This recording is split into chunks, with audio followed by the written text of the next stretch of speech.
Gente, boa tarde a todos, tudo bem? O microfone tá alto. Bom dia. Que eu tô de pé desde as 4 da manhã, para mim já era de tarde. Desculpa. Eu gostaria de convidar você a curvar sua cabeça e fechar os teus olhos, para a gente dar início aos trabalhos. Nós vamos fazer uma oração abençoando a vida do Daniel e do Ari, que vai estar falando agora. Vamos orar? Deus nosso Pai, nós te louvamos, Senhor, e te agradecemos por tudo que tens feito em nossas vidas, Senhor. Te louvamos por esse momento e pedimos a tua bênção sobre a vida do Daniel, para que ele possa fazer, Senhor, aquilo que é agradável ao teu coração. Que as mãos do Daniel, Senhor, nesta manhã, seja como uma semente em nossos corações. Nós pedimos que seja assim, pedimos no nome de Jesus, que abençoe a vida do Ari também, nas tuas palavras, e que nós possamos sair daqui, Senhor, cheio daquilo que o Senhor tem para nós. Pedimos que seja assim, Senhor, no nome de Jesus. Amém. Eu gostaria de pedir também que vocês desligassem o celular e os aparelhos, por favor. Gente, bom dia. Deixa eu me apresentar, eu sou Daniel Ximenes, eu trabalho na CEPAL já há alguns anos como missionário, trabalho com mobilização missionária, tenho no Ariovaldo um grande amigo, desde a época de CEPAL, e ele viveu uma CEPAL diferente da que eu estou vivendo hoje, né, Ari? E eu faço mobilização missionária. Durante 15 anos da minha vida eu trabalhei somente como dentista, e Deus me chamou para trabalhar em missões, e foi o meu primeiro chamado. E o meu segundo chamado tem a ver com o que a gente vai estar fazendo aqui hoje. Inclusive, o título do nosso seminário hoje, que vocês têm na pasta de vocês, é diferente do título que está ali. E isso tem a ver com o convite que eu fiz para o Ariovaldo e que ele atendeu prontamente. Na hora que eu falei, Ari, a gente tem essa situação assim, e eu gostaria que você estivesse falando no nosso seminário, porque a gente está tão comprometido com as mudanças e aquilo que a gente precisa fazer em missões com a igreja brasileira, que ele atendeu na hora. Nós temos uma realidade em missões que atinge, numa escala de necessidade, indígenas em primeiro lugar. A gente sabe muito bem da necessidade que a gente tem no Nordeste do país e no Sul do país. Por incrível que pareça, a gente imagina que o sul do país é evangelizado, é um dos lugares, é um deserto de cristãos. Lá a gente vê muito espiritismo, vê pós-modernismo, mas cristão que é bom não tem. Então a gente tem que estar trabalhando nessas três áreas no nosso país, é o nosso quintal. A gente tinha uma expectativa no passado de que o Brasil fosse ser o celeiro de missionários, de envio de missionários, tanto para o nosso país quanto para fora do nosso país. E isso não está acontecendo. Inicialmente, a gente começou bem. E devido às dificuldades que os norte-americanos têm tido de enviar missionários pela antipatia que muitos países têm em relação a eles, nós seríamos uma bola da vez. E, de alguma forma, a igreja brasileira não está respondendo de maneira adequada a esse chamado. É um chamado de Deus para a igreja tem um papel relevante na evangelização, e isso não está acontecendo. A gente vai passar um breve filminho e vocês vão começar a entender um pouquinho do que está acontecendo.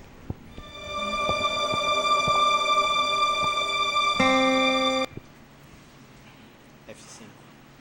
FN F5. FN F5.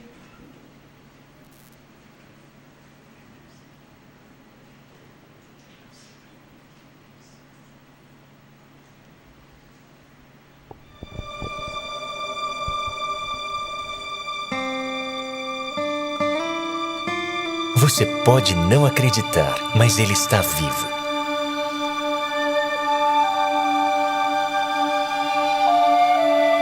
Você pode não ver, mas ele está perto de você. Ele vive em um paraíso.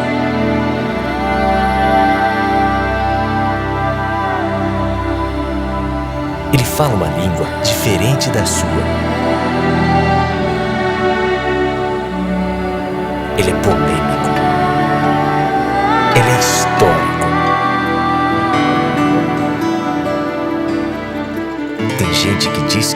não é brasileiro.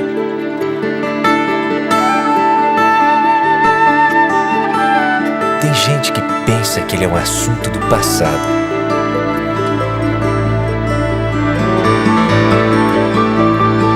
É hora de você ter um encontro pessoal com ele.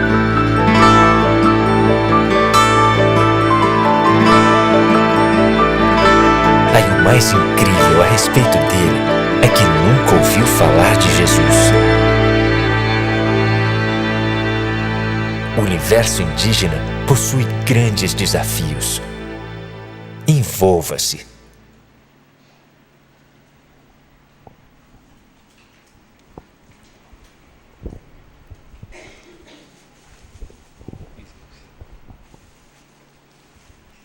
Bom, gente, como vocês viram, o nosso assunto tem a ver com indígenas.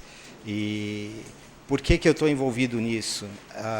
Normalmente, eu tenho enviado equipes de saúde, eu, como dentista, envio equipes de saúde para a floresta amazônica, para os índios que ficam realmente bem dentro da floresta. Então, aqui são aqueles índios que não têm contato com branco, a gente só chega de avião lá. E eu tenho feito isso com muita frequência no estado de Roraima, bem no norte do nosso país. E da última vez que eu estive lá, Deus falou claramente comigo em relação ao que está acontecendo com os indígenas hoje e com o trabalho missionário ali. Eu só queria dar um quadro rápido do que está acontecendo hoje com a população indígena do nosso país. Nós temos hoje aproximadamente 600 mil indígenas no nosso país. E deles, a gente tem 147 etnias que nunca ouviram falar do Evangelho. Imagina no nosso país, no século XXI, a gente não ter gente que nunca sequer não tem ideia do que é Jesus. Isso no nosso país. E das etnias que já ouviram falar, existem muitas que hoje não contam com missionários ou têm um suporte ou chegaram naquele estágio em que tenham uma liderança autóctona, isto é, uma liderança que já foi trabalhada e que pode dar continuidade ao trabalho evangelístico. Desses desafios foi criado o Amazonas 500, a MTB, através do DAI, o Departamento de Assuntos Indígenas da MTB, criou o Amazonas 500. A gente tem como o líder desse trabalho o Ronaldo Lidório. Nós temos algumas organizações, inclusive a CEPAL, da qual eu pertenço. E o assunto é sério, é grave, nós temos um desafio e nós podemos cumprir esse desafio. Não é simplesmente que é um desafio tão grande que a gente não possa cumprir. Nós, como igreja brasileira, hoje, temos que encarar a realidade de que a gente está vivendo tão ensimesmado, tão dentro de um sistema no qual a gente está mais preocupado com os púlpitos de mármore ou construir uma igreja muito bonita, e a gente está relevando, a gente está esquecendo no papel, a gente tem que voltar para a origem daquilo que Deus nos chamou. A minha história em relação a esse chamado que eu tive, esse segundo chamado, o meu primeiro foi me tornar um missionário, o segundo foi em relação a esse Amazonas 500. Eu estava nessa tribo aqui, essa tribo aqui é uma tribo Icuana, isso aconteceu em outubro do ano passado, e fica bem pertinho da fronteira com a Venezuela, e vocês estão vendo uma senhora ali, cabelinho branco ali, e o nome dela é Jandira. A Jandira é uma missionária que está só nessa tribo há 25 anos. 2 conversões. Quem conhece o trabalho indígena sabe das dificuldades que existem ali.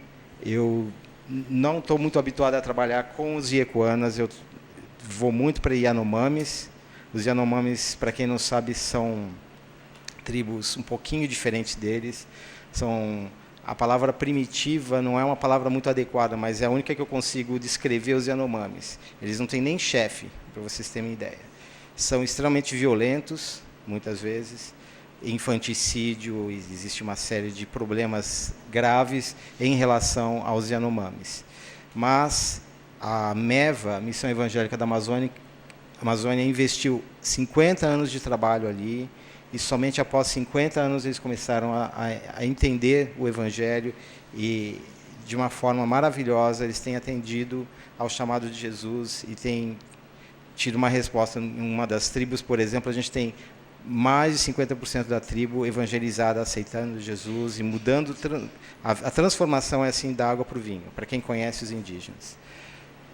E o nosso trabalho, e aqui, ó, nessa foto aqui embaixo, a gente está vendo um culto dominical.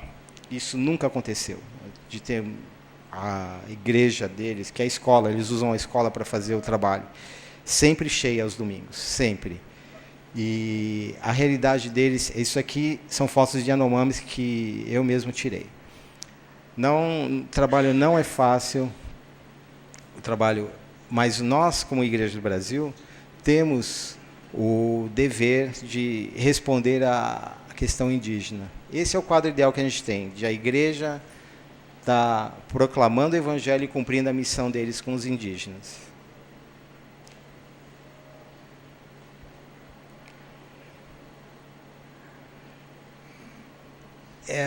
Eu creio na igreja como diz o Zé Machado, como a grande agência de reconciliação da história. E nós temos esse dever. Eu vou passar agora a palavra para o Ari. Na realidade, eu tenho a certeza de que vocês vieram aqui muito mais por ele do que por mim, mas eu tenho certeza de que ele vai estar dando o recado de Deus para a gente, tá bom? Obrigado, gente.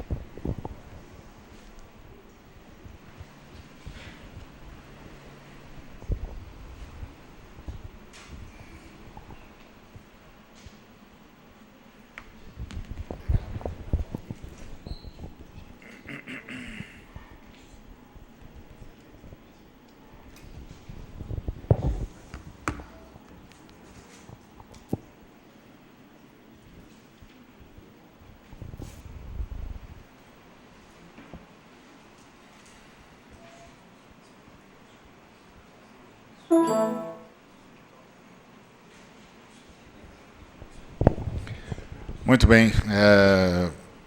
Bom dia, graça e a paz do Senhor. Uma alegria muito grande estar com os irmãos e irmãs. Uma felicidade estar com o Daniel. O Daniel é um amigão de muito tempo, é meu dentista.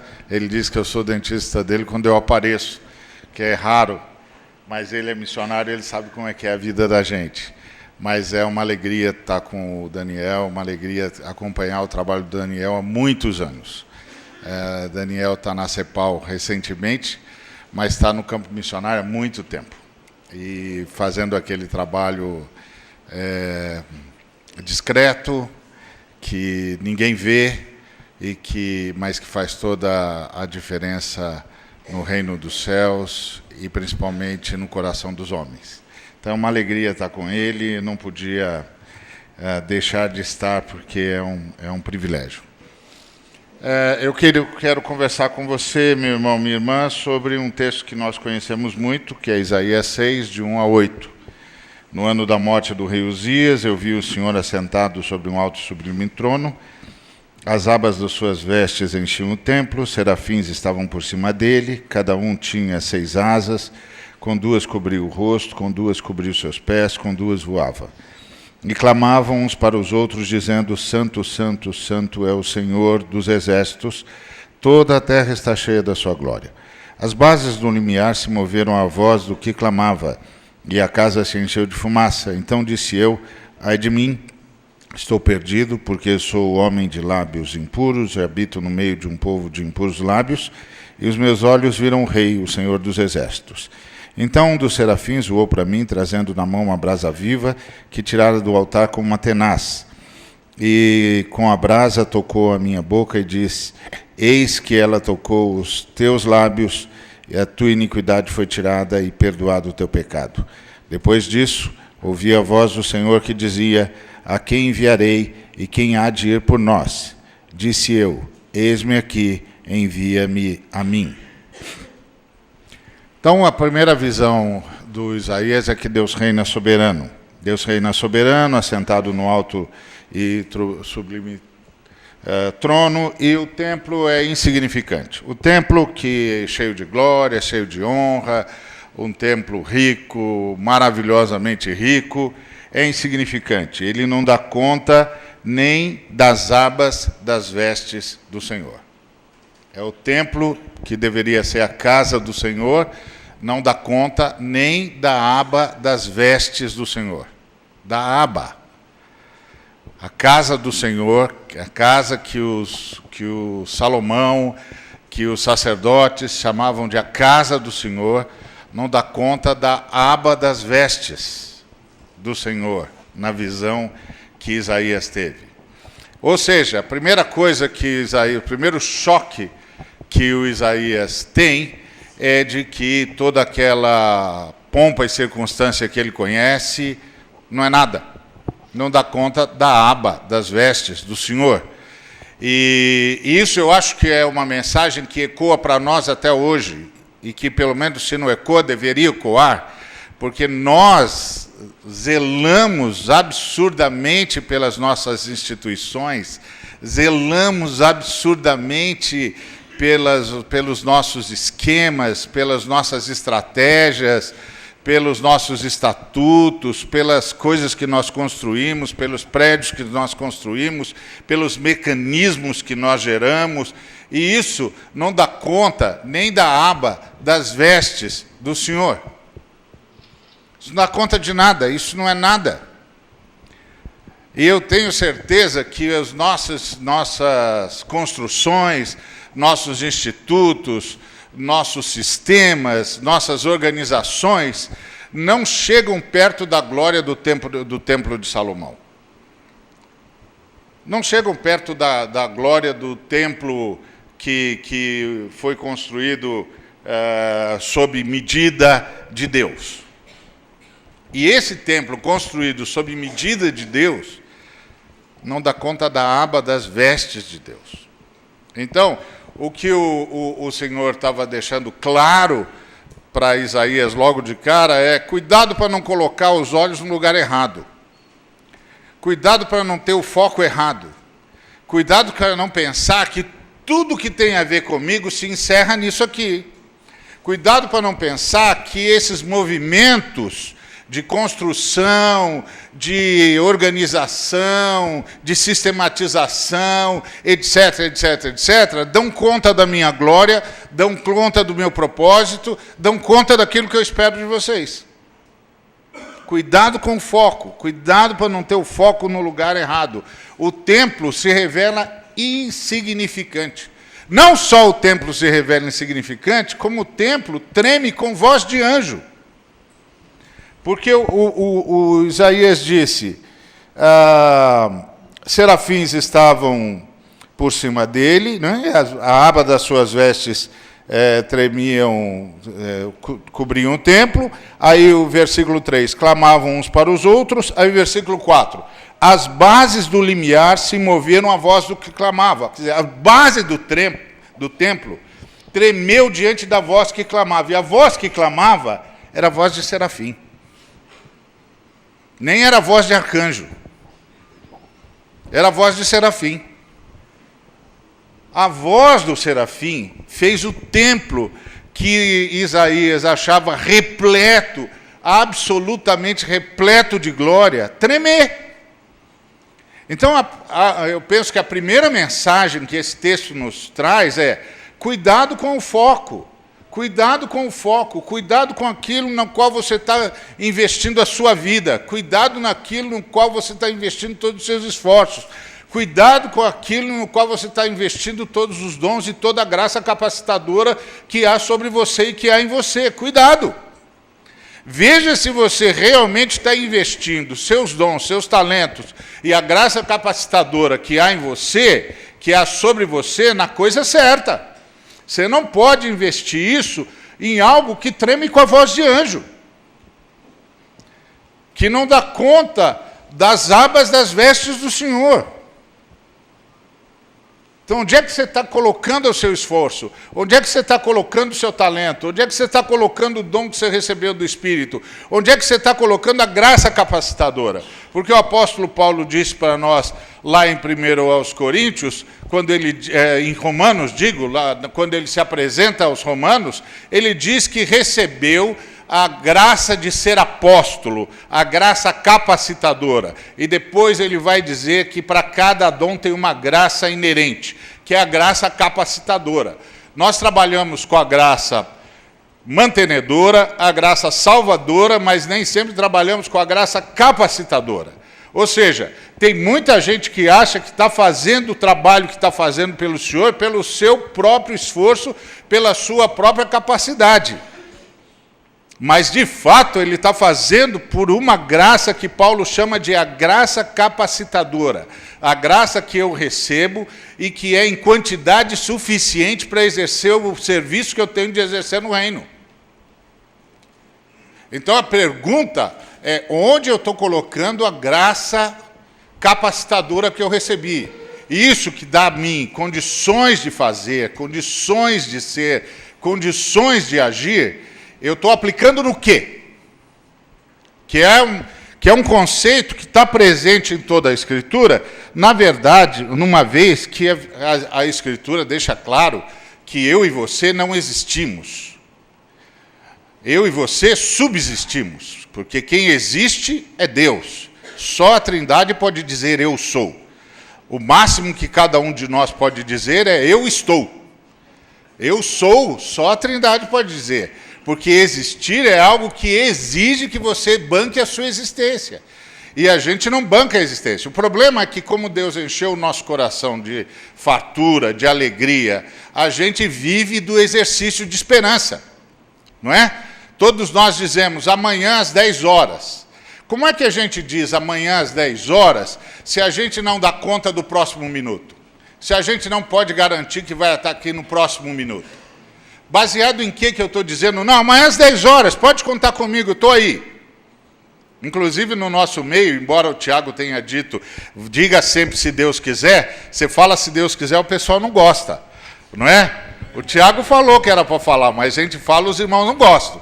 Porque os irmãos pensam que você está jogando as coisas nas costas de Deus, que você está fugindo da responsabilidade. Então você fala com o irmão fala, e você diz, se Deus quiser. Aí, normalmente, o irmão diz assim, vai querer sim, irmão, vai querer.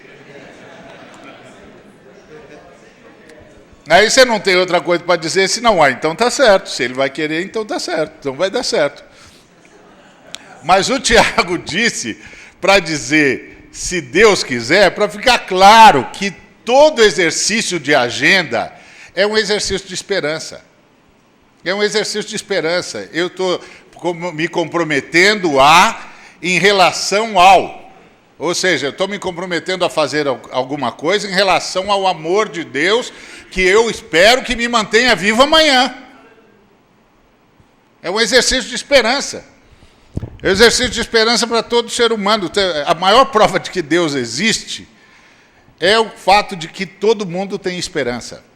E esperança é uma coisa absolutamente nonsense, uma vez que eu não consigo dar conta do próximo minuto. Mas quem conseguiria viver com essa consciência plena de que não sabe se vai viver no próximo minuto?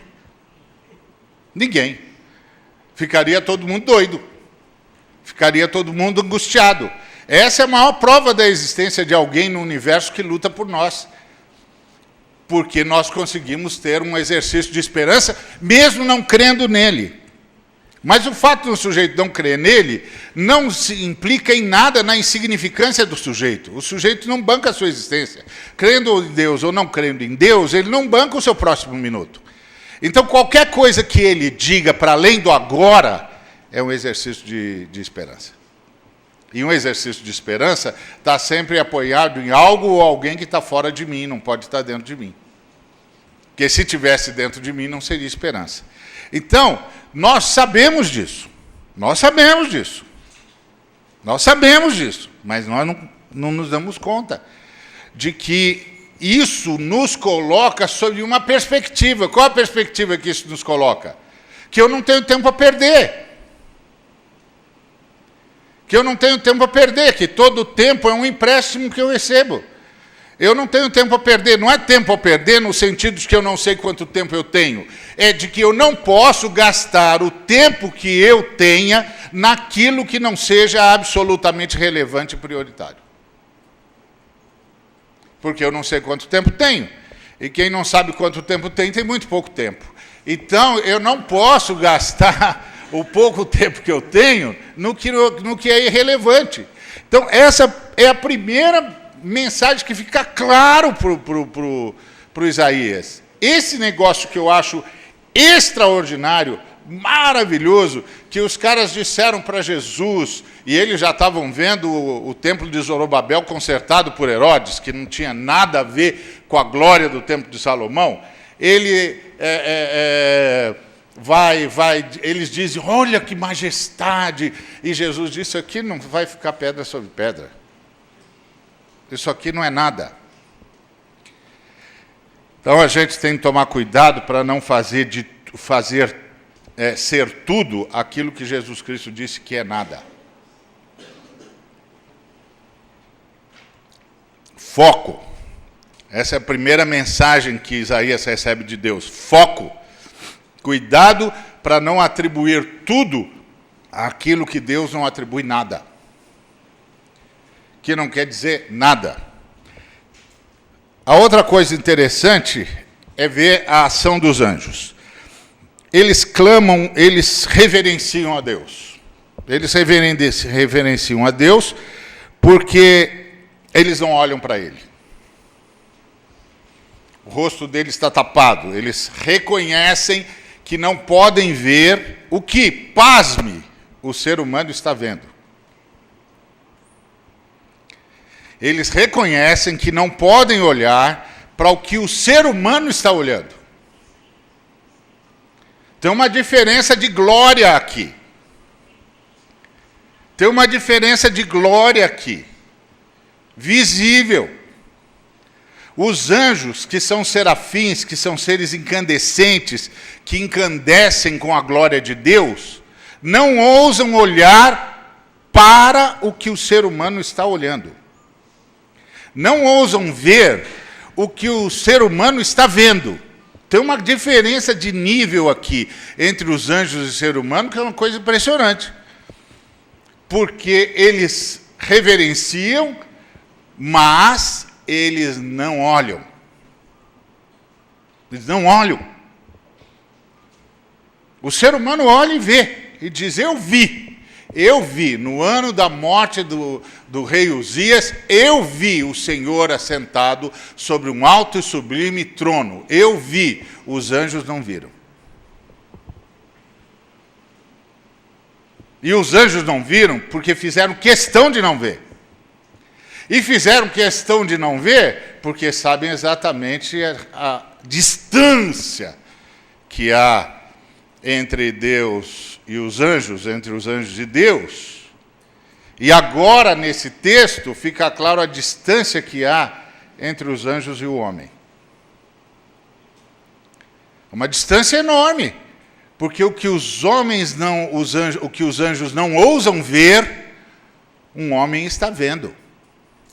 Eu vi, no ano da morte do rei Uzias. Eu vi, os anjos não viram, mas eu vi. Isso quer dizer que se os anjos quisessem saber como é que é o trono glorioso no qual está assentado o soberano Senhor, pasme, teria de perguntar ao ser humano. Teria de perguntar ao ser humano. Exatamente o que Paulo disse, que a multiforme sabedoria de Deus é apresentada aos anjos pela igreja. Tem de perguntar para nós, como é que é o trono onde ele se senta? O que é?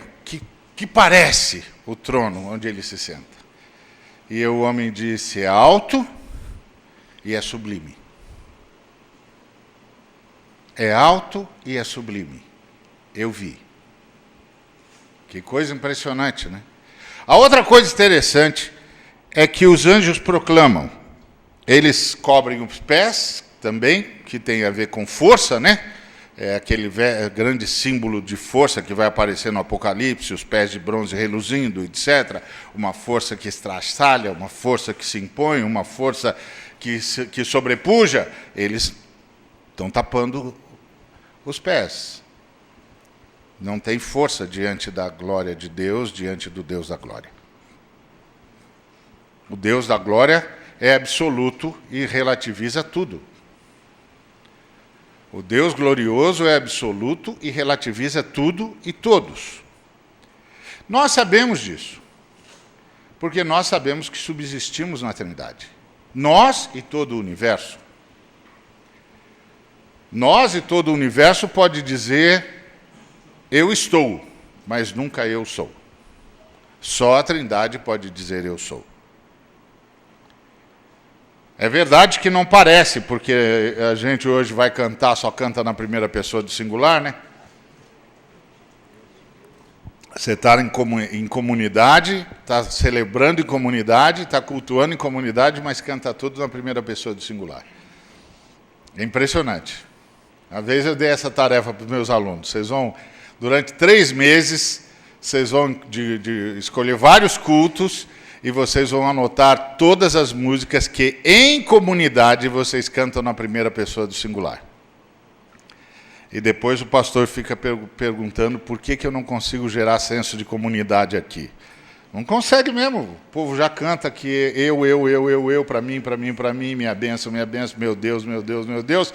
Você quer que ele olhe para o irmão quando? Nem quando ele está com o irmão ele olha. Então, foco. A gente vai construindo focos equivocados. Depois a gente pergunta, por quê? Por quê? Porque o Lutero ensinou isso para a gente logo de cara. O povo faz e aprende o que canta, não o que ouve no púlpito. Por isso que o Lutero se transformou um compositor. Ele era um letrista, na verdade, né? Porque ele pegava as músicas do cabaré e botava as letras sacras, não é? Sacralizava a música do cabaré e, ao mesmo tempo, popularizava a teologia. Ele fez as duas coisas. Salvou a música do cabaré do inferno e salvou a teologia da Torre de Marfim. Deu certo. O povo dele aprendeu, porque cantava o que ele mandava cantar numa música que sabia cantar. É muito interessante isso, muito interessante. Lutero não ia conseguir sobreviver nas nossas denominações, mas de qualquer maneira ele conseguiu. Ele conseguiu, ele foi bem. Deixou um legado para nós. Então, o que está acontecendo? Os anjos reverenciam. Eles não olham, eles não demonstram poder, e eles proclamam. Eles proclamam a verdade. Santo, santo, santo é o Senhor dos exércitos. Toda a terra está cheia da sua glória. Isso é a mais profunda verdade. Toda a terra está coberta com a graça de Deus. É a mais profunda verdade. Mas os anjos não falam a Deus. Olha o que o texto diz. E clamavam uns para os outros. Eles não falam a Deus. Eles clamam uns aos outros. Eles falam sobre Deus. O que eles falam sobre Deus é a mais profunda verdade. O que eles falam sobre Deus é tão profunda verdade que mexe as bases do templo. Mas eles não falam a Deus.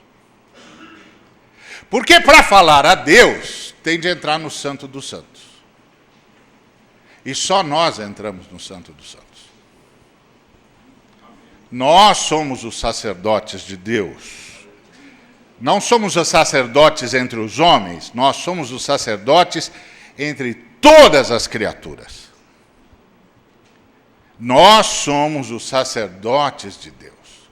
Nós entramos no Santo dos Santos. E é só do Santo dos Santos que se fala a Deus. Interessante, quanto tempo o lugar santíssimo ficou em silêncio, hein?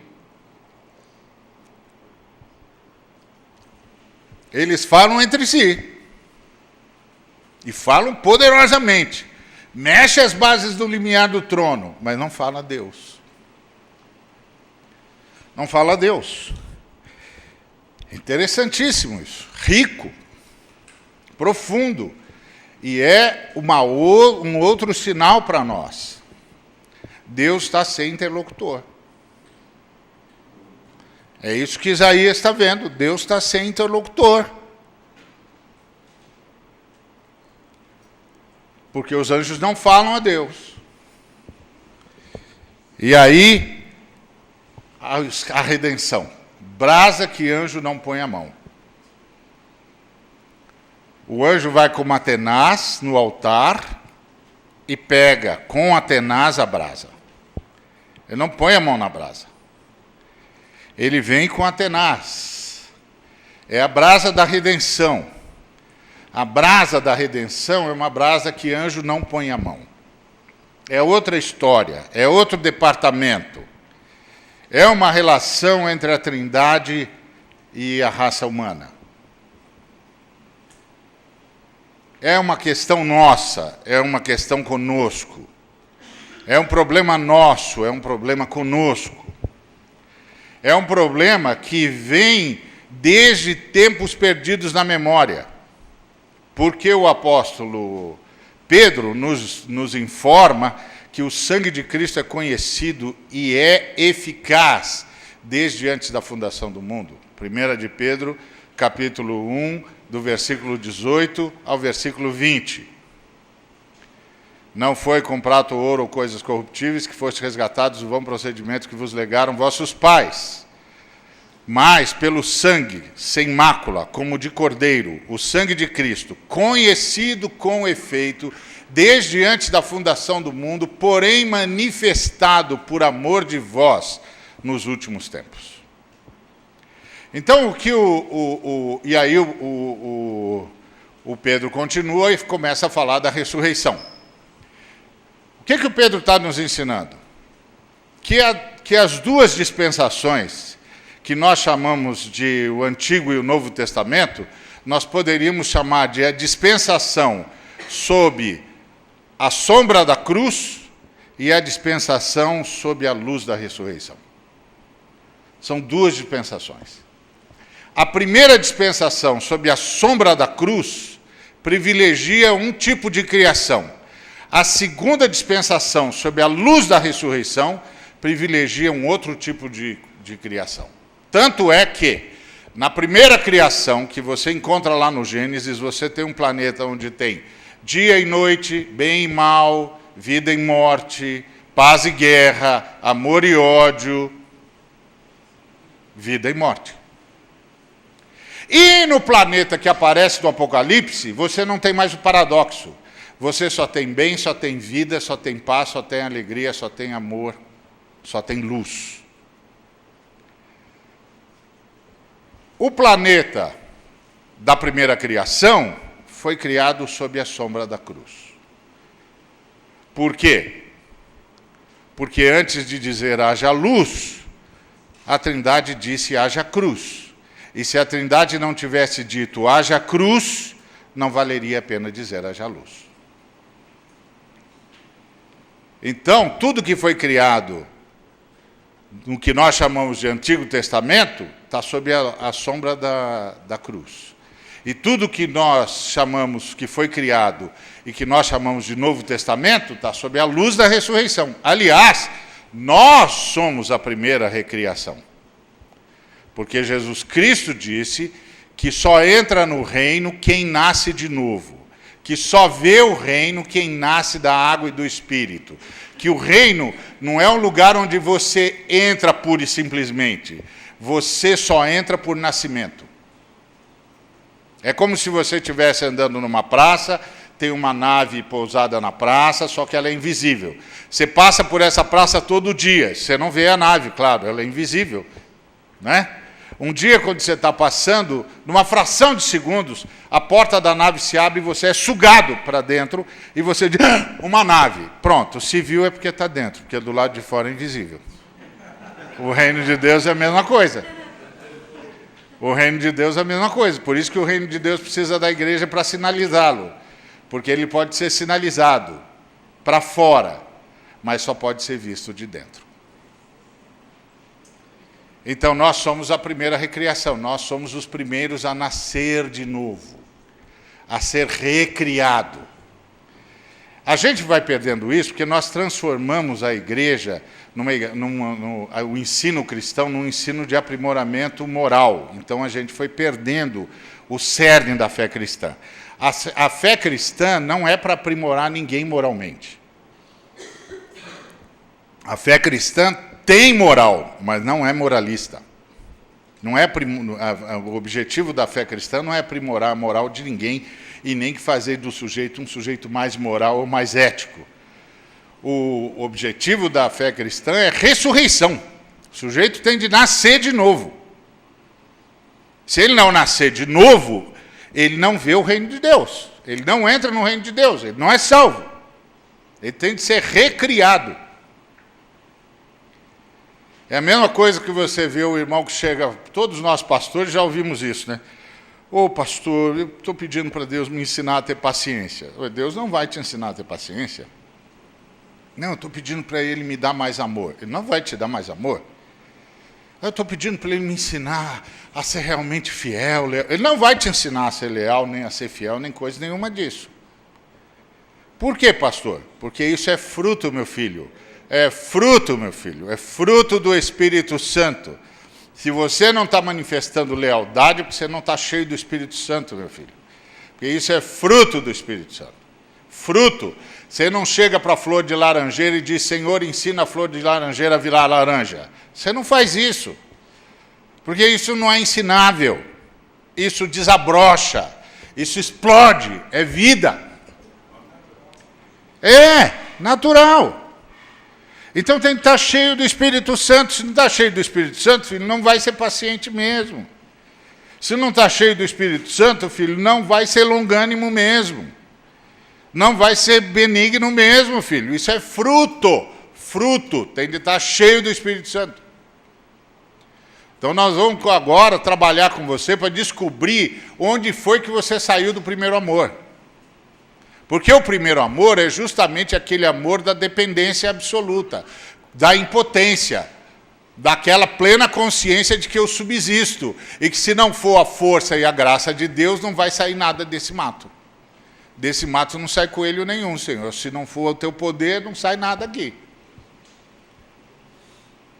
Eu não posso, tu podes, eu não tenho, tu tens, eu não sou, tu és, eu me rendo. Faz a tua vontade. Transborda, Espírito Santo. E o teu fruto vai ser visto. Mexe no que tiver mexido. Vê o que é caminho mau em mim e guia-me pelo caminho direito. Faz a obra, eu estou aberto, pode mudar o que quiser. Aí eu paro de racionalizar os meus erros e todas as vezes que eu erro, eu reconheço que estou saindo do primeiro amor e volto. Lembra-te de onde caístes. Lembra-te de onde caíste, volta para o primeiro amor. Não é avança, é volta. Volta. Volta para o lugar onde a conversão colocou você. Eu costumo dizer para o meu povo, a fé cristã é como subir uma escada rolante.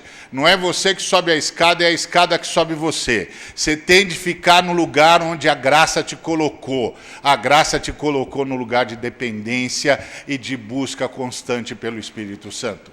Pedi, dar-se-vos-á, batei, abrir-se-vos-á, buscai e achareis. Se vocês, que quando o filho pede pão, o ovo, o pai não dá pedra, não dá cobra.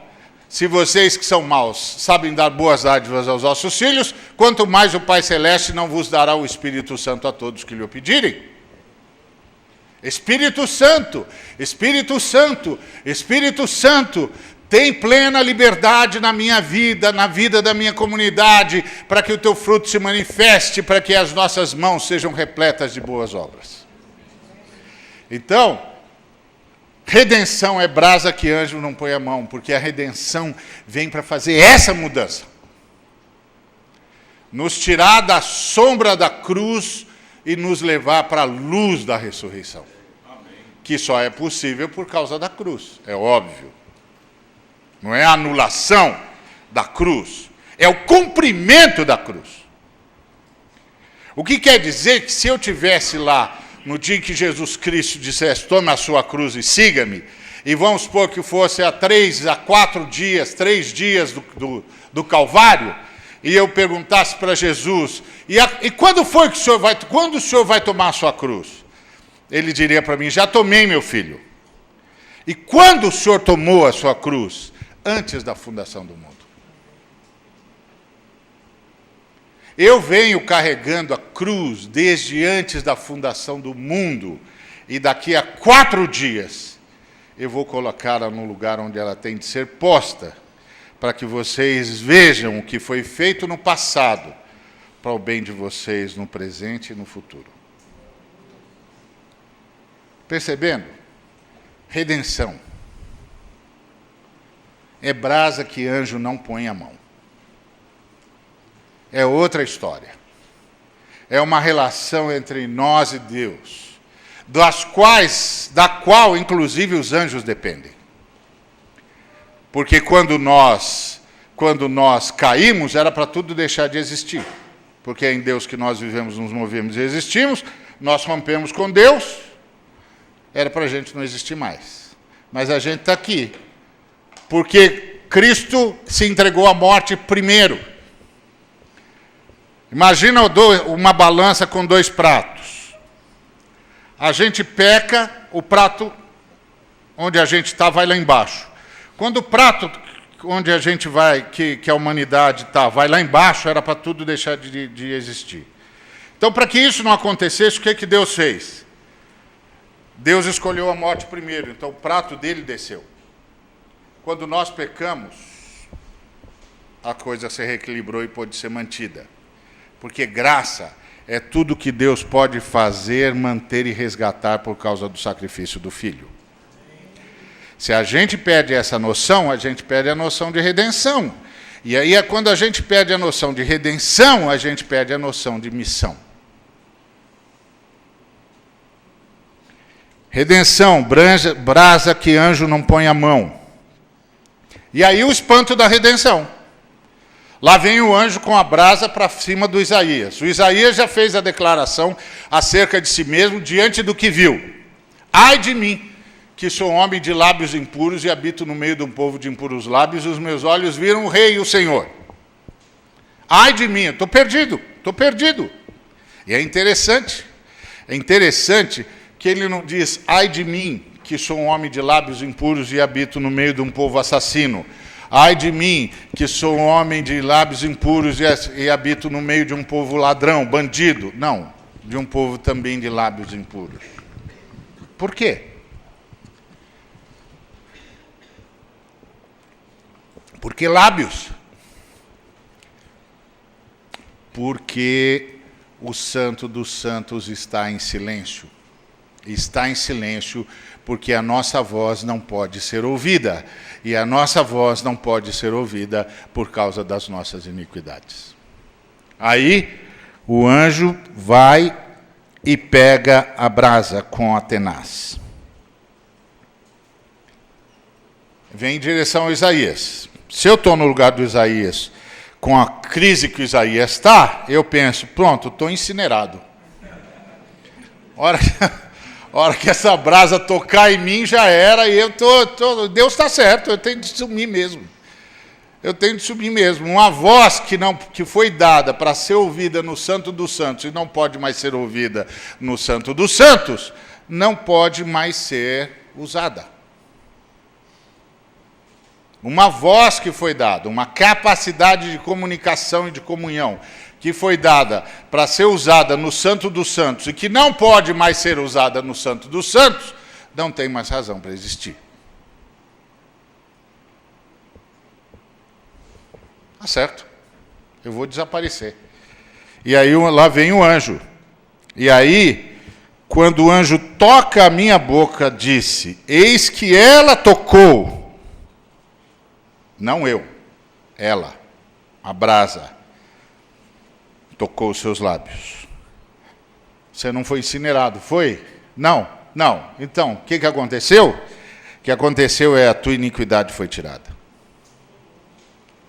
O teu pecado foi perdoado. Esse é o espanto da redenção. Esse é o espanto da cruz, da sombra da cruz antes da criação do mundo. Por isso que o mundo que nós herdamos Não é um mundo perfeito, é um mundo suficiente, bom o suficiente para aguentar a nossa rebelião sem desaparecer. Um mundo paradoxal, um mundo cheio de vida e ferido de morte. É a mão do Cordeiro que sustenta esse negócio. Quando a gente pecou, a gente soltou uma bomba de antimatéria no meio do universo, mas as mãos do Cordeiro o mantiveram unido, sustentando isso até a ressurreição, para uma recriação. É impressionante, é o espanto da redenção, o espanto da redenção. Aí a tocha, a brasa toca os lábios de Isaías, e o anjo diz: a tua iniquidade foi tirada, e o teu pecado foi perdoado. É mais sério do que perdoar o pecado. É tirar a iniquidade. Houve uma mudança aí dentro. Por que é que na ressurreição vai ressuscitar o corpo e não o espírito? Porque o espírito já ressuscitou, meu amigo. Você já está com o espírito ressurreto. Para que o seu espírito precisa ressuscitar de novo? Seu espírito já ressuscitou. O que precisa ressuscitar agora é o seu corpo. É o seu corpo que tem de se adequar ao seu espírito. Seu espírito ressuscitou. Você nasceu de novo. Agora, você precisa de um corpo adequado ao seu espírito. E se você sabe disso, você vive sob a luz da ressurreição e vai buscar socorro diante da tentação. Para que essa natureza que ainda faz parte de você, porque você carrega em si um corpo mortal, um corpo manchado pelo pecado, não nebulize o seu espírito, obnubile o seu espírito. Então é por isso que você ora, não me deixe cair em tentação, para que seja sempre o espírito a se manifestar e não a minha natureza caída. Então por que o seu espírito não vai ressuscitar? Porque já ressuscitou. Já ressuscitou. Deus é Deus de vivos e não de mortos, não foi isso que disse Jesus? Já ressuscitou, agora vai ressuscitar o seu corpo. E só a redenção só termina quando o corpo ressurge, porque isso é que é vitória sobre a morte. Eu sei que os espíritas andam dizendo por aí que vitória é morrer um montão de vezes para depois virar Gasparzinho, mas não é verdade. Não é verdade. Não é porque você fala com os espíritos, e daí? Não, daí morre, paga não sei o que lá, aí vai, reencarna, paga, quantas vezes? Quantas vezes for necessário. E depois que morrer um montão de vezes, eu finalmente recebo o corpo definitivo. Não, aí você vira Gasparzinho, um fantasminha iluminado. Mas não sou um fantasminha iluminado, meu filho, isso não é vitória sobre a morte. Vitória sobre a morte é corpo. Quando nós nos encontrarmos na glória eterna, eu não vou atravessar você, você não vai me atravessar não, senhor, nós vamos nos abraçar. Tem corpo aqui, corpo glorificado, mas corpo, que pode comer, inclusive, como Jesus comeu com os discípulos. É outra história. É outra história, é o espanto da redenção. É o espanto da redenção. Então agora ele está redimido. Ele está redimido, e aí Deus agora tem um interlocutor.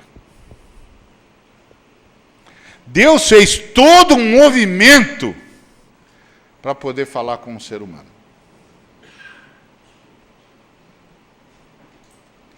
Apareceu num alto e sublime trono, relativizou o templo, a voz dos anjos bastou para tremer o templo, o meu amigo Isaías, nosso amigo Isaías entrou em crise, e Deus está fazendo aquele barulho. E ele vendo os serafins incandescentes, verdadeiras chamas vivas, que não ousam olhar para Deus, não ousam demonstrar poder diante de Deus, mas estão prontos para obedecer, com duas asas obedecem rapidamente, celeremente o que Deus diz, sabem o que falar sobre Deus, mas não falam com Deus, e não vê o que o homem vê. E aí, Deus faz todo um barulho enorme para falar com um ser humano. Agora, Deus tem um interlocutor. O que o anjo estava dizendo para Isaías é: agora a sua voz pode ser ouvida. E graças ao fato de que a sua voz pode ser ouvida, o universo voltou a ter sacerdócio diante de Deus. Fala. Fala por nós. Fala o que nós não podemos dizer. Fala por nós. Fala. Você já não vê? Pois não é só para você ver, é para você também falar. Fala. Seu pecado foi perdoado, sua iniquidade foi tirada, Deus não tem mais nada contra você. Fala. E aí Deus fala. A quem enviarei? E quem há de ir por nós? E aí o homem fala também a Deus, coisa que os anjos não conseguiam, ele conseguiu. Deus faz todo esse barulho para falar a um ser humano. E tão logo o ser humano pôde ouvir, surgiu um missionário. Deus faz tudo para falar com o ser humano e fala tudo ao ser humano para que ele seja um missionário. Quem há de ir por nós?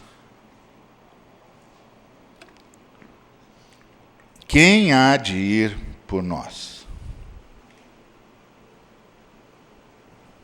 Disse eu: eis-me aqui, envia-me a mim. Porque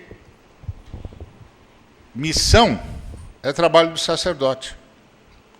Porque sacerdote faz ponte, não é isso? Ponte entre a criatura e o Criador, entre o Criador e a criatura. Não existe nenhum movimento da igreja legítimo se não for movimento missionário. Não existe nenhum movimento da igreja legítimo se não for movimento missionário. Quem há de ir por nós? E é a ideia de ir buscar a todos que Deus quer recolher, para construir esse sacerdócio para todo o universo. Digno és de tomar o livro e de abrir os selos, disse os anciãos, porque morreste com teu sangue. Comprastes homens de toda a raça, tribo, língua e nação, e para nosso Deus e Pai os fizeste reino e sacerdotes.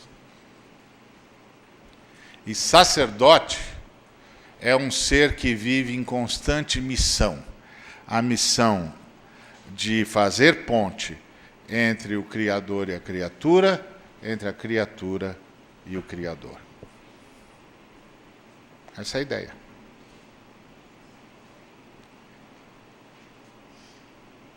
Então hoje a igreja brasileira está distraída.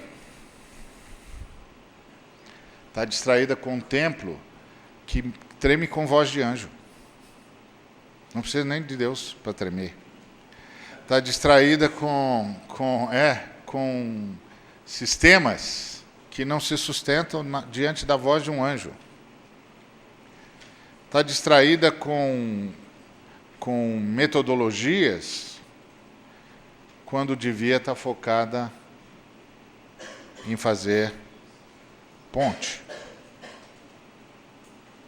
Em 1986 eu dei uma profecia. Eu não sou pentecostal, tenho todo o respeito pelos pentecostais, só que eu sou histórico, sou batista, fazer o quê? Mas não se preocupe, Jesus salva a gente também.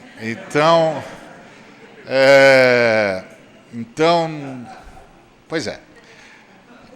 Mas eu dei uma profecia em 1986. Eu estava conversando com dois amigos, um pastor e um presbítero. Um pastor presbiteriano e um presbítero da igreja desse pastor, 2 grandes amigos meus do tempo dos Jovens da Verdade. Era 1986, o Brasil tinha 80% de inflação ao mês. Brincadeira, né? Hoje eu falo isso para as minhas filhas, elas não acreditam, mas dizem, não, filha, era 80 ao mês. A gente pegava o salário e saía disputando corrida com o cara da maquininha no supermercado. Ele vinha tac, tac, tac, tac, e a gente na frente derrubando tudo que podia, porque se demorasse para um pouquinho, ele passava com preço novo. Aí nós estávamos conversando e o meu amigo disse, esse país não tem mais jeito. E eu disse, tem sim, nós vamos ter uma economia forte, uma economia estável e uma moeda forte. Ele disse, você acha mesmo? Acho, nós vamos ter uma economia estável e uma moeda forte. Ele disse, por quê? Você acredita nos políticos? Eu disse, não acredito nos políticos nem enquanto o diabo pisca o olho. Não acredito mesmo. Aí ele disse, então por que você acha isso? Eu disse, porque eu estou pregando em vários lugares no Brasil e eu estou vendo que a igreja brasileira está sendo despertada para missões. E Deus sabe, se eu sei, Deus sabe, que não dá para fazer missão sem economia forte, estável e moeda forte. Não dá. É impossível. Nós não vamos conseguir, com uma inflação dessa, sustentar ninguém fora desse país. Se eu sei, Deus sabe. Então, Ele vai interferir. Ele vai interferir e nós vamos ter uma economia estável e uma moeda forte. Está vendo? Eu estava certo. A profecia veio de Deus. Está vendo? Agora, o colega me disse, você ouviu isso de Deus? Falei, eu ouvi, claro. É mesmo? Claro, Deus fala todo dia, o tempo todo, através de todas as coisas. Porque o universo, meu amigo, por mais que o petulante ser humano não ache, está sendo cuidado por Deus para um propósito. Deus não está redimindo o ser humano enquanto faz outras coisas mais importantes. Deus está redimindo o ser humano. Só uma coisa está acontecendo no universo: a redenção. Todas as outras coisas são só barulhos, meu amigo. Inclusive barulho para distrair a gente. Mas só tem uma coisa acontecendo na história humana: a redenção. Deus está interferindo na história dos homens para salvar os homens dessa história. Então, você percebe para onde vai a história observando o que Deus está falando à igreja. Porque a igreja é o propósito de Deus na história. O ponto básico é que nós, membros da igreja, perdemos esse enfoque. Nós perdemos o enfoque de que o propósito de Deus na história é a igreja. Isso tudo só está sendo mantido porque Deus está salvando a igreja. Jesus Cristo disse: eu tenho outras ovelhas que não são desse aprisco. Elas ouvirão a minha voz e me seguirão, e haverá um só rebanho e um só pastor. Até que isso termine, meu amigo, a história continua. A história para quando Jesus reunir a sua igreja. Jesus veio reunir a sua igreja. Enquanto Jesus estiver reunindo a sua igreja, a história anda. Quando Jesus terminar de reunir a sua igreja, a história acabou. Tem um propósito, Deus tem um propósito. Então eu simplesmente fiz o quê? Eu olhei para a igreja e vi o que Deus está fazendo na igreja. Está dando visão missionária para a igreja. Se ele está dando visão missionária para uma nação que não se aguenta sobre as pernas, é porque ele vai interferir na história dessa nação e essa nação vai se aguentar sobre as pernas o suficiente para que a igreja que está nessa nação faça o que tem de fazer no mundo todo. O problema, amados, é que nós perdemos esse enfoque. Nós realmente andamos muito distraídos. Nós estamos distraídos por muita coisa. Nós estamos distraídos pela política, nós estamos distraídos pela economia, nós estamos distraídos pelos problemas geopolíticos, nós estamos distraídos pelas nossas dores de barriga. Nós estamos muito distraídos. Às vezes, quando eu ouço a reunião de oração do meu povo, não estou falando da igreja geral, não, estou falando do meu povo, eu fico com a impressão de que Deus está com um problema de agenda, porque ele se esqueceu de um montão de coisa. Porque o meu povo vive dizendo, Senhor, lembra de mim, lembra de mim, lembra de mim. E eu tenho toda vez de dizer, irmãos, Jesus não tem amnésia, filho. Ele não se esqueceu de você, ele não tem problema de ausência de fósforo. Fica tranquilo, ele sabe exatamente o que está acontecendo. Deus está agindo na história para salvar a história. Então, queria deixar isso claro para a gente lembrar que à sombra da cruz, a missão era uma. Sob a luz da ressurreição, a missão era outra. A missão de Israel, a igreja do Antigo Testamento, tinha como uma missão na história para o bem da humanidade. A igreja do Novo Testamento tem uma missão na humanidade para o bem da história. São coisas diferentes. A igreja no Antigo Testamento tinha de trazer para dentro da história a criança prometida em Gênesis 3:15.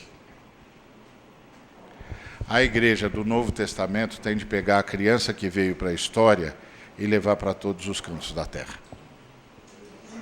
A igreja do Antigo Testamento, Israel, tinha de ir para uma terra e ficar.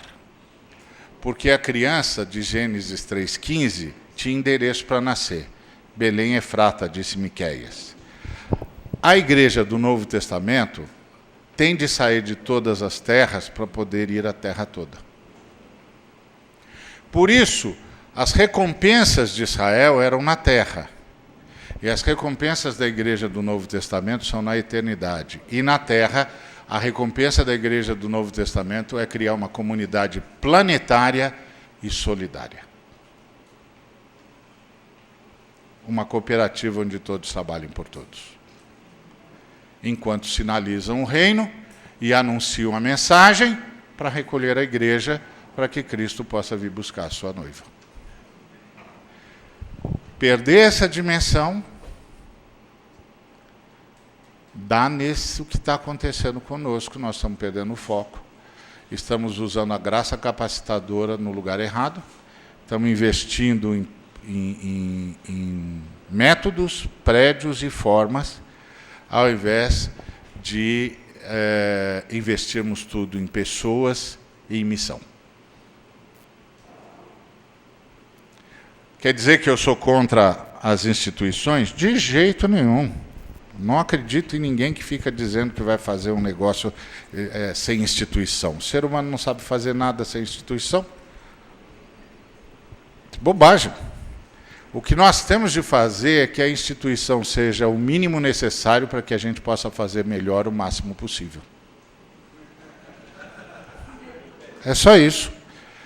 A instituição tem de ser o mínimo necessário para que a gente possa fazer melhor o máximo possível. Então a gente bota o foco no lugar certo. E aí vamos ter os 500 missionários para a gente continuar, para a gente terminar a obra junto aos indígenas, e vamos ter os missionários que nós vamos mandar para o mundo todo, porque finalmente vamos levar o nosso povo a entender o que é que está acontecendo na história. e vamos descobrir que, se você quer saber para onde vai a história do seu país, perceba o que o Espírito Santo está falando para a igreja do seu país. Foi assim que eu profetizei. Profetizei só porque acredito na Bíblia. A Bíblia diz que Deus está fazendo uma obra de salvação, que Ele está recolhendo a igreja e que Deus quer mandar a gente para o mundo todo para levar a criança que Ele trouxe para a história. O Israel tinha uma missão na história para o bem da humanidade, nós temos uma missão na humanidade para o bem da história, para que a nossa história não termine em perdição. E eu só fiquei observando e percebi, o Espírito Santo está chamando a gente para a missão, ele vai interferir na economia. Por quem ele vai fazer isso? Não importa. Eu sei que para muitos irmãos importa, mas não importa. Nós estamos aqui para ir recolher a igreja. Nós estamos abrindo mão da nossa parte. Qual a parte? A gloriosa parte de ser agente de Deus para ir recolher a sua igreja. Eles ouvirão a minha voz e me seguirão, e haverá um só rebanho e um só pastor. Nós estamos abrindo mão de participar desse privilégio, de ser agentes do Cristo para recolher a sua igreja. Nós precisamos repensar isso. Que Deus nos abençoe.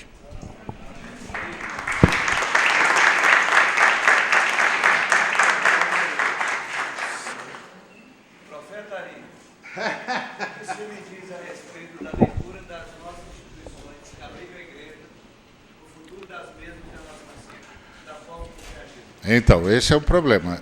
Quando a instituição passa a trabalhar para a sua perpetuação, ela perdeu a sua visão missionária. Eu não tenho nada contra você ir lá e levar a sua estrutura adequada à nação onde você chegou, para que eles tenham um mínimo necessário. Mas se a gente perde a noção de que está a serviço do reino, aí não é mais missão, é o que? Expansão, né? Expansão empresarial. Pois não.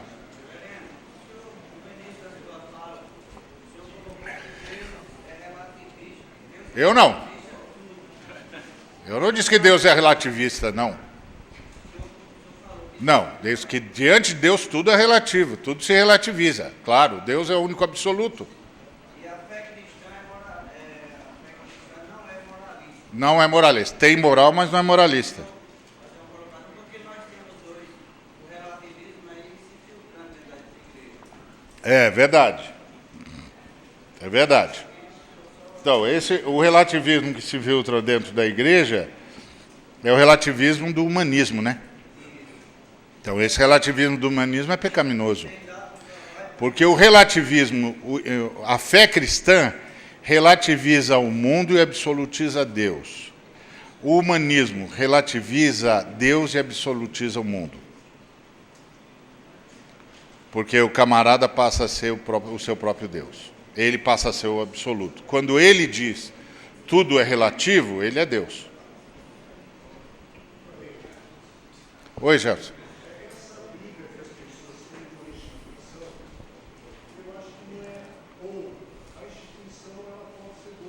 Pode, claro.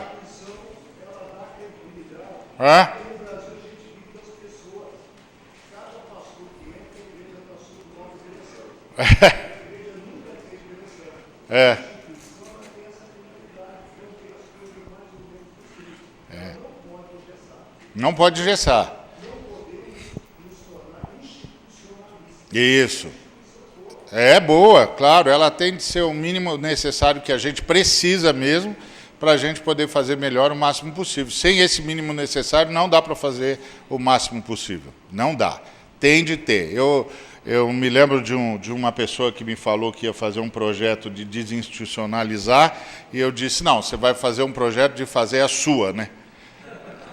Com a diferença que na sua você é a lei.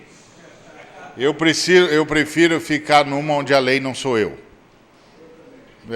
Tem nada a ver com isso.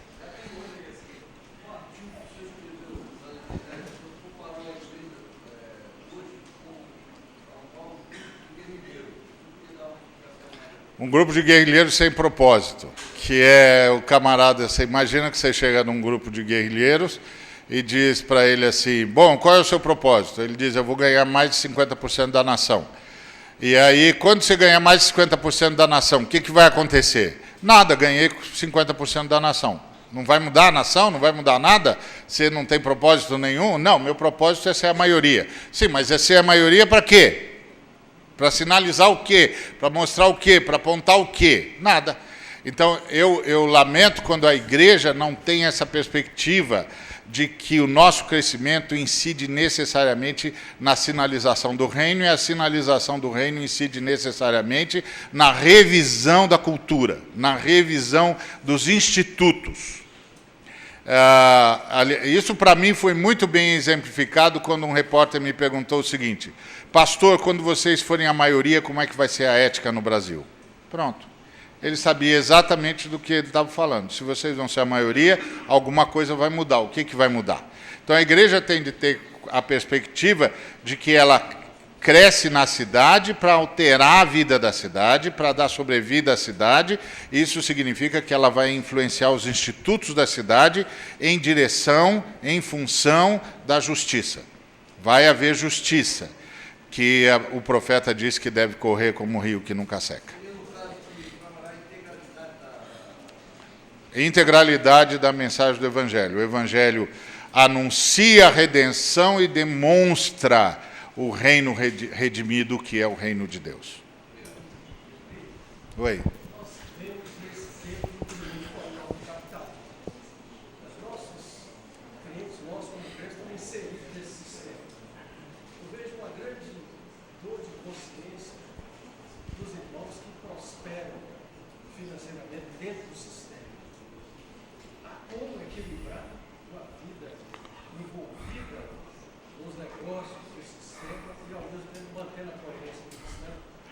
Só se ele não perdeu a noção de solidariedade absoluta, que é repartir, repartir, repartir, repartir, partilhar, partilhar, partilhar, partilhar. Se ele cair na onda do sistema que é acumular, ele se perde, não tem mais nenhuma consistência e nenhuma coerência possível. O capitalismo não é a proposta de Deus. O comunismo não é a proposta de Deus. A proposta de Deus é o jubileu. No jubileu, todo mundo é responsável por tudo na sociedade. No capitalismo, isso está concentrado na mão de alguns e no comunismo na mão do Estado. No jubileu, está espalhado por todos os seres humanos. Todos os seres humanos produzem, todos os seres humanos compartilham, todos os seres humanos zelam uns pelos outros, todos os seres humanos são responsáveis pelo sustento de tudo. Essa é a proposta de Deus. É uma proposta igualitária, não é uma proposta concentradora, porque, na verdade, nós vimos duas lutas entre dois sistemas concentradores. A diferença é que um sistema concentrava tudo na iniciativa privada e o outro concentrava tudo no Estado. Mas ambos são concentradores. O propósito do jubileu é partilhador. Todos são responsáveis por tudo. A igreja tem de caminhar para essa direção. A direção das cooperativas, da comunidade, da cooperação em tudo, da partilha, da responsabilização mútua, da solidariedade plena. É a missão integral. Oi, Gilson. Dá o quê? Não. A igreja atual está sinalizando o capitalismo. Os nossos pastores estão ricos, nossa igreja está rica, nossos templos são maravilhosos. Nós estamos reproduzindo o capitalismo. Na verdade, nós estamos justificando um Eike Batista. Que a lógica é, se você é rico é porque você é abençoado. Então, ele é rico, é abençoado. É na versão.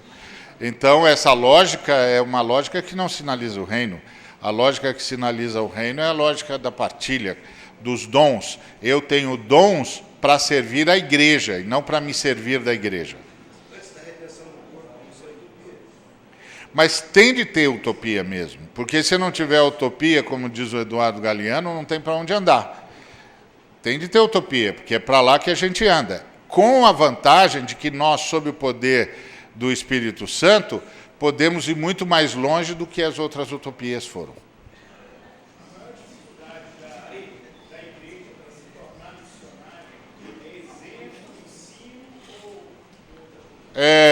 Ensino. O ensino está distorcido. Nós perdemos o enfoque na redenção, perdemos a busca pelo Espírito Santo, nós não buscamos mais o Espírito Santo. Ou nós temos experiências estáticas e chamamos isso de Espírito Santo, ou nós, estáticas, não aquelas que os pentecostais clássicos tinham, que era realmente a plenitude do Espírito Santo aparecendo, os dons se manifestando. Não, essas coisas de vira cachorro, vira gato, vira passarinho, sei lá o que raio é isso aí. O cara chama isso de unção. A melhor palavra que eu ouvi sobre isso foi do Davi Wilkerson, que terminou num choro que eu acompanhei também. Ele disse: eu não acredito que o meu espírito, o Espírito Santo que me habita, faz um cara virar um tal negócio que eu tenho de andar com ele na coleira. Pelo amor dos meus filhinhos, eu não consigo conviver com um negócio desse.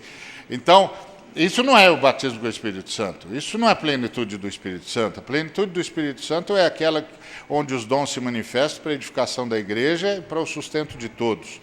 Então, e para o benefício do mundo, que tem de ficar muito claro. Então, falta ensino. Nós perdemos as doutrinas básicas. E nós perdemos as doutrinas básicas porque nós caímos no sensacionismo dessa era. Essa era é a era onde a sensação, o sentimento equivale à verdade. Se eu senti, é verdade. Eu senti. Uma vez eu ouvi um irmão falar uma tremenda de uma batatada. Eu disse: como você chegou a isso? Ele falou: senti. Senti no meu coração, Deus falou comigo. Eu falei: não, filho, Deus não falou com você. Deus não falou com você, só se Deus está querendo fazer você ficar louco. Você e todo mundo aqui. Ele não falou com você, ele não pode te contradizer. A Bíblia diz que Deus não se contradiz. Então, falta ensino, primeiro lugar. Segundo lugar, falta dependência do Espírito Santo. Nós não dependemos do Espírito Santo. Nós queremos as benesses do Espírito Santo. É outra história. É outra história. Nós não estamos aqui para ter as benesses do Espírito Santo. Nós estamos aqui para sermos cheios do Espírito Santo, para que o fruto do Espírito se manifeste, a igreja seja desperta e a humanidade seja abençoada. Então, falta ensino. Pois não, irmão? Em relação à missão integral, não enxerga algum perigo de desvio que a gente corre, ou de retrocesso, por exemplo, em relação à libertação? Tem, muito. É um dos meus maiores lamentos hoje, das minhas maiores angústias. Muito. Tem muita gente confundindo uma coisa com a outra, achando que é a mesma coisa, embora ambos estejamos lutando pela emancipação do ser humano, e isso eu não nego, mas as nossas bases são totalmente diferentes, nossos princípios são totalmente diferentes, e o pessoal da Missão Integral tem a Bíblia como palavra sagrada. Teologia para nós não é discutir a Bíblia. Teologia para nós é descobrir na Bíblia a mensagem que emancipa e transforma o ser humano. É outra história, que responde às perguntas que o ser humano está fazendo hoje. Então, tem uns colegas dizendo que estão fazendo missão integral, mas eles estão salvando a teologia da libertação do fiasco que aconteceu depois da queda do Muro de Berlim em 89, porque eles ficaram pendurados demais numa ideologia, a ideologia adernou, o Baco fez água e aí não tinha mais nada. Então, eu lamento, corre esse risco sim, quer dizer, quando você pensa que se você subiu 10 degraus, você descobre que tem de voltar 6. É fogo. Mas essa é a batalha constante. Pois não. Por que eu não escrevo? Eu escrevo o tempo todo. Sobre essa coisa, sobre essas duas questões, o tempo todo. O pessoal da Fraternidade Teológica não me aguenta mais.